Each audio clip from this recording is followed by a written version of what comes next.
సరే మీ మీ ఎమ్మెల్యే చేసిన వ్యాఖ్యలు ఎట్లా చూస్తారు అది 100% తప్పన్న. అది అట్లా మాట్లాడడం చాలా తప్పు. అలా మాట్లాడకూడదు. సో అది మరి తెలిసి మాట్లాడుతుండా తెలవక మాట్లాడుతుండా ఒకసారి ఆలోచించుకోవాల్సిన పరిస్థితి ఉంది. బట్ ఎలక్షన్ బిఫోర్ ఒకసారి ఆయన మాట్లాడిన ఒకసారి ఇంటే బెటర్ ఏమో. మన తొలివెరుగు రఘు గారు వచ్చేప్పుడు ఒకసారి ఇంటర్వ్యూ చేసి ఉంటాను. ఇప్పుడు ఆ వీడియోలు వైరల్ అవుతున్నాయిగా, వైరల్ చేస్తున్నారు. చూస్తారు అది జనాలకు అర్థమైపోతుంది కదా. సో అది కాంటెంట్ అంటే ఒక బ్రాండ్. వాళ్ళు ఎక్కడ ఆపదున్నా ఎవరైనా ఏం చూడరు, 100% వాళ్ళు వచ్చి హెల్ప్ చేస్తారు. సో అలాంటి వాళ్ళతోటి నువ్వు ఇట్లా మాట్లాడడం, ఇచ్చినవిడిగా మాట్లాడడం కొంచెం నోరు అదుపులో పెట్టుకుంటే బెటర్ ఏమో అని ఆలోచన. రాజగోపాల్ రెడ్డి సపోర్ట్ లేనిదే సామ్యుల్ గెలిచిండా అది చెప్పు. అది తప్ప అది ఆయనే చెప్తున్నాడు కదా ఒక వీడియోలో. ఆయన ఏం చెప్తున్నాడు, కోమటిరెడ్డి గారు తిరుపతిలో ఉన్నారు, మెట్ల మీద ఉన్నప్పుడు నేను ఫోన్ చేసిన, నువ్వు 100% గెలుస్తున్నావు సామ్యుల్ అని చెప్పిండు. మరి అదే వాయిస్ ఇప్పుడు బయట వినపడుతుంది కదా, నువ్వే చెప్తున్నావు కదా. మళ్ళీ ఈ రోజు ఇట్లా ఈ బురద జరగడం కాకపోతే ఏంటిది? అది తప్పు కదన్నా. ఇప్పుడు జనానికి ఏం మెసేజ్ ఇస్తున్నావు? నువ్వు అంటే గొడవ పెట్టి మాటలు అనేస్తున్నావు, దళితులు అంటున్నావు. మరి దళితులు ముందు ఎందుకు నెడుతున్నావు? అట్లా నువ్వు మాట్లాడడం నీవంతే, మరి మాకు దళితులు సపోర్ట్ అంటున్నావు. అది తప్పు కదా మాట్లాడడం అట్లా. ఇప్పుడు మెంటల్ ఖరాబ్ అయిందని ఒక మంత్రి అంటాడు. ఆ మంత్రి ఎవరు నువ్వు చెప్తావు నాకు? ఎవరైనా అసలు ఆయన విజ్ఞతకే వదిలేస్తున్నాం. తెలవాలి కదా ప్రజలకు. అది ఆయన విజ్ఞతకే వదిలేస్తున్నాం. ఆయన ఏం చెప్తారో చూద్దాం. ఎవరన్నాడు? అది బాస్ వెంకరెడ్డి గారిని అన్నారని చెప్పి అది అంటున్నారు. మరి అదైతే తప్పు, 100% తప్పు. ఎందుకు కోమటిరెడ్డి బ్రదర్స్ నే ఎందుకు టార్గెట్ చేసిండు మందుల సామ్యుల్? ఏం లేదన్న, ఈయన పోవద్దు, ఒక ఆపద ఉందంటే ఈయన రాడు. సో అక్కడి నుంచి బాస్ వచ్చి చూస్తున్నారు, పరామర్శిస్తున్నారు. వాళ్ళు వచ్చి వాళ్ళు పెద్ద రాజకీయం కోసం ఏం రావట్లేరు. బట్ వాళ్ళని చూసిపోదాం, అసలు ఏం జరిగింది, ఏం కథ, వాళ్ళ ఇంట్లో ఒక కార్యక్రమం జరిగింది, సో చెడు కార్యక్రమం, సో చూద్దామని చెప్పేసి వాళ్ళు వచ్చారు. అంత మాత్రం ఈయన వట్టగలిసి ఏదో మాట్లాడడం అది కరెక్ట్ కాదు కదా. సో అదే విషయం అన్న. ఇప్పుడు మీ మీ కాన్స్టిట్యున్సీ ఎమ్మెల్యే మాట్లాడిన మాటల వల్ల మీరేమైనా ఇబ్బంది పడుతున్నా? కార్యకర్తలు, నాయకులు ఇబ్బందే కదన్నా. ఇప్పుడు రేపు మేము ఎట్లా తిరుగుతాం ఊళ్ళల్లో? ఇప్పుడు మాకే గొడవలు పెట్టి ఈయనట్టు చేస్తుంటే పదవులు ఎవరెవరికో పదవులు ఇస్తున్నావు. ఇప్పుడు మేము కొట్లాడి చేసిన వాళ్ళం 15 సంవత్సరాల నుంచి దాంట్లో కేసుల పాలై మా పరిస్థితి ఏంది? అటు కాకుండా మధ్యలో ఉండిపోయాను. అది పరిస్థితి. ఏం చేయాలి మరి? ఏం చేస్తే బాగుంటది? పెద్దలు మాట్లాడతారు, మాట్లాడి దానికి పరిష్కారం అయితే తీసుకొస్తారు. ఇప్పుడు నెక్స్ట్ రాజగోపాల్ రెడ్డి సపోర్ట్ లేకపోతే టికెట్ ఇస్తారా మందుల సామ్యుల్కి ఇక్కడ? అది కాదన్న, అది కాని పని. అది కాని పని. అట్లా వాళ్ళు సపోర్ట్ చేస్తేనే మళ్ళీ ఉంటది. అంతే అంతే అంతే అంతే అంతేనా? ఇప్పుడు ఈ పంచాయతీ నడుస్తుంది కదా తుంగతుర్తిలా, అసలు ఏంది మందుల సామ్యుల్ ఎందుకు అట్లా మాట్లాడాల్సి వచ్చింది? రాజగోపాల్ రెడ్డిని ఎందుకు టార్గెట్ చేసిండు ఏంటి? ఇలా రాజగోపాల్ రెడ్డి గారు చేయబట్టే మందుల సామ్యుల్ అనేటువంటి వ్యక్తి ఈ తుంగతుర్తి ఎమ్మెల్యేగా ఉన్నాడు. మనం చూస్తా ఉన్నాం, సోషల్ మీడియాలో చూస్తా ఉన్నాం, అంతకు ముందు చూసినాం. ఆయన ఎమ్మెల్యే కాకముందు టికెట్ వచ్చినాక ఏం మాట్లాడిండు, ఇవాళ ఏం మాట్లాడుతా ఉన్నాడు అనేది ప్రజలకు తెలుస్తూనే ఉన్నది. రాజగోపాల్ రెడ్డి గారి మీద చేసినటువంటి వ్యాఖ్యలు సరైనవి కావు. కోమటిరెడ్డి బ్రదర్స్ అంటే ఒక బ్రాండ్. ఈవెన్ తుంగతుర్తే కాదు, నల్గొండ జిల్లా, తెలంగాణ రాష్ట్ర వ్యాప్తంగా కూడా కోమటిరెడ్డి బ్రదర్స్ అంటే ఒక బ్రాండ్. వెంకరెడ్డి గారికైనా రాజగోపాల్ రెడ్డి గారికైనా మంచి పేరు ఉన్నది. పదవులు అనేవి వాళ్ళకి శాశ్వతం కాదు.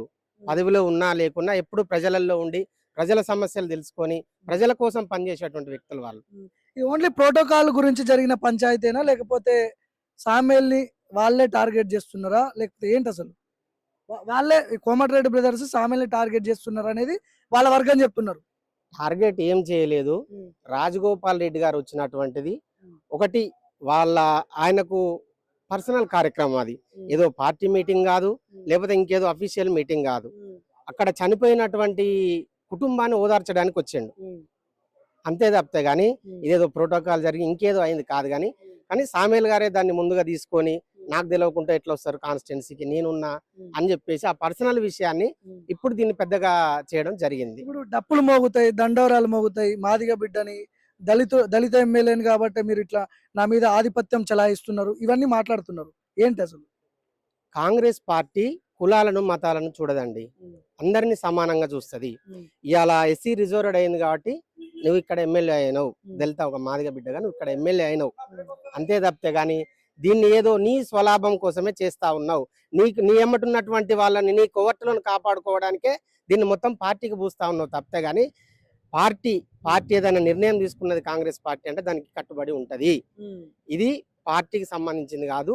ఈయన కేవలం సామ్యుల్ గారు వాళ్ళ స్వలాభం కోసమే దీన్ని పార్టీకి పూస్తా ఉన్నారు. సొంతంగా గెలిచిన నాకు రాజగోపాల్ రెడ్డి నాకేం సపోర్ట్ చేయలేదు అంటుండే కదా మందుల సామ్యుల్. అదే అన్న, అందుకే నేను ఏమంటున్నా అంటే జనాలు చూస్తా ఉన్నారు ఇవాళ సీట్ వచ్చినప్పుడు టికెట్ ఇచ్చినప్పుడు ఎట్లా ఉన్నది, ఈ రోజు గెలిచినాక పరిస్థితి ఏమున్నది, ఏ విధంగా మాట్లాడుతూ ఉండ అనేది ప్రజలందరూ చూస్తూనే ఉన్నారు, అందరూ గమనిస్తానే ఉన్నారు. ఏంటి ప్లాన్ ఏంటి నెక్స్ట్? ఇప్పుడు 2028 ఎన్నికలకు మళ్ళా ఇదే రాజగోపాల్ రెడ్డి ఆయనకి టికెట్ ఇవ్వాలి, ఇస్తేనే మళ్ళీ గెలుస్తాడు అని చెప్పి మీరే చెప్తున్నారు.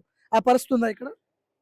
పార్టీ రాజగోపాల్ రెడ్డి గారే కానీ పిసిసిఏ కానీ, ఎందుకనంటే కాంగ్రెస్ పార్టీ జాతీయ స్థాయి పార్టీ కాబట్టి అక్కడి నుంచి ఢిల్లీ నుంచి వస్తాయి.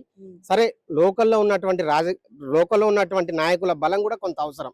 అక్కడి నుంచి టికెట్ వచ్చినా గానీ ఇక్కడ కోమటిరెడ్డి బ్రదర్స్ ఉండి అదే రామిరెడ్డి దామోదర్ రెడ్డి గారు వీళ్ళందరి సహకారంతో ఈరోజు మనం తుంగతుర్తి ఎమ్మెల్యే గెలిపించుకోగలిగినాం. ఖచ్చితంగా వీళ్ళ సపోర్ట్ ఉండాలి. రేపు భవిష్యత్తులో కూడా చాలా అవసరం మీరు తుంగతుర్తి గడ్డకు. మళ్ళొకసారి ఇక్కడ కాంగ్రెస్ జెండా ఎగరాలంటే కంపల్సరీ వాళ్ళ సపోర్ట్ తుంగతుర్తి గడ్డకు అవసరం ఉన్నది. ఇప్పటికిప్పుడు మందుల సామెలు ఒకవేళ రిజైన్ చేస్తే మళ్ళీ గెలుస్తారా సపోర్ట్ లేకపోతే రాజగోపాల్ రెడ్డి? కష్టం. ఎందుకు అని అంటే నిన్ను నిలబెట్టినటువంటి వ్యక్తులు వాళ్ళు. ఇలా నాయకులు కార్యకర్తలు కష్టపడి నిన్ను గెలిపించుకుంటే ఎవరికి ఏం చేస్తా ఉన్నావు? అటు పోయి నీకు టికెట్ ఇచ్చి నిలబెట్టిన వ్యక్తులను తిడతా ఉన్నావు. ఇక్కడ కాంగ్రెస్ జెండాను మోసి 15 ఏళ్ళు 20 ఏళ్ళు కాంగ్రెస్ రావాలి, కాంగ్రెస్ వస్తేనే సాధ్యమైందని జెండాలు మోసిన కార్యకర్తలకు నువ్వు విలువేయట్లేదు. ఎంతసేపు నీ ఎమ్మటున్న వాళ్ళ సొలామే చూసుకుంటా ఉన్నావు తప్పితే గానీ నువ్వు చేసింది ఏమీ లేదు. మునుగోడులో కూడా రాజగోపాల్ రెడ్డిని సామెలు గెలిపించినట్టుగా నిన్న ఏదో బయట చూసిన నేను. అది హాస్యాస్పదంగా ఉన్నది అనడం. ఎందుకు అని అంటే టికెట్ రాకముందు సామేలు ఎక్కడ ఉన్నాడు? ఇప్పుడు ఈ రోజు అంటే ఎమ్మెల్యే అయినరు, టికెట్ రాకముందు మీరు ఎక్కడ ఉన్నారు? మీరు ఏ పొజిషన్ లో ఉన్నారు? టికెట్ వచ్చి గెలిచినాక మీరే పొజిషన్ లో ఉన్నారు. మీరు అక్కడెక్కడో మునుగోడు తీసుకుపోయి రాజగోపాల్ రెడ్డి అనేది అది అవాస్తవం. ఓకే రైట్ అన్న. ఏం పేరు పెద్ద మనిషి? సురేందర్ అండి, బొల్లంపల్లి అరవపల్లి మండలం ఉపాధ్యక్షుడు మండల పార్టీ. ఇక్కడ ఉపాధ్యక్షుడు అరవపల్లి మండల పార్టీ. అరవపల్లి మండల పార్టీ ఉపాధ్యక్షుడు. ఏంది మందుల సామెలు మాట్లాడిన మాటల మీద ఏం చెప్తాను? సామ్యాన్ గారి మాటలు మాత్రం బాగాలేవండి. ఏదైనా మనకు ఒక కాడ ఉన్నప్పుడు నీతిగా ఉన్నప్పుడు రాజగోపాల్ రెడ్డి మంచి మంచి ఫ్యామిలీ, మంచి కుటుంబం. నీవు ఏ పార్టీ నీది, నీ కథ ఏంది, నీ వ్యవహారం ఏంది, ఏ పార్టీ నువ్వు ఉన్నావు? ఫస్ట్ నేను తీసుకుపోయి పార్టీ నీకు టికెట్ ఇచ్చి తన్ని లెక్క పార్టీ నీకు టికెట్ ఇచ్చి గౌరవం ఇచ్చి, సరే మేమంతా వెళ్తున్నాం అది వల్ల మేమంతా కూడా పార్టీ టికెట్ ఇచ్చి న్యాయంగా నువ్వు చేయాలి కదా. అన్నం పెడితే సున్నం పెడతావాను, అన్నం పెట్టేవాను సున్నం పెడతావా? నీకు రాజగోపాల్ చేరదీసి నీ పార్టీ టికెట్ ఇచ్చి గెలిపించి నువ్వు ఎమ్మెల్యే చేస్తే ఏ దళితుకి నువ్వు టికెట్ ఇచ్చినావు? ఏ దళితుకి నువ్వు మండల పార్టీ ఇచ్చినావు? ఒక్క దళితునికి ఇచ్చినావా? ఒక్క మండల పార్టీ పదవి ఇచ్చినావా? 9 మండలాల ఒక్కరికి అవకాశం ఇచ్చినావు? చెప్పండి ఎమ్మెల్యే గారు. మీకు నేను దళితులు అంటున్నావు కదా, ఒక్క మండల పార్టీ ఇచ్చినావు? దళితులకు పదవులు ఇయ్యలే, ఒక్కరికి ఇయ్యలే. ఒక్క మండల పార్టీ ఒక్కరికి ఇయ్యలే. ఇదా నీ పద్ధతి, నీ వ్యవహారం?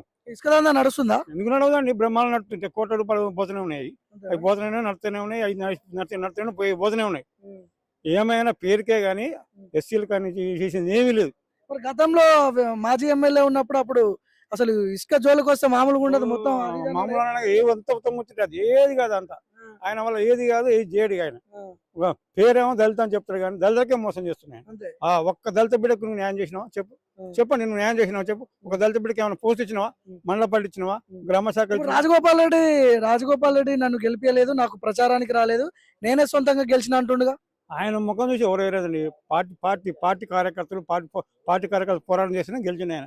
ఒక్కటి చేస్తే ఏం కాదు. రాజగోపాల్ సహకారం ఉంది, ఎంపీ గారి సహకారం ఉంది, మండల నాయకుల సహకారం ఉంది, లోకల్ లీడర్ సహకారం ఉంది. అందరూ సపోర్ట్ చేసినా గెలిచింది సార్.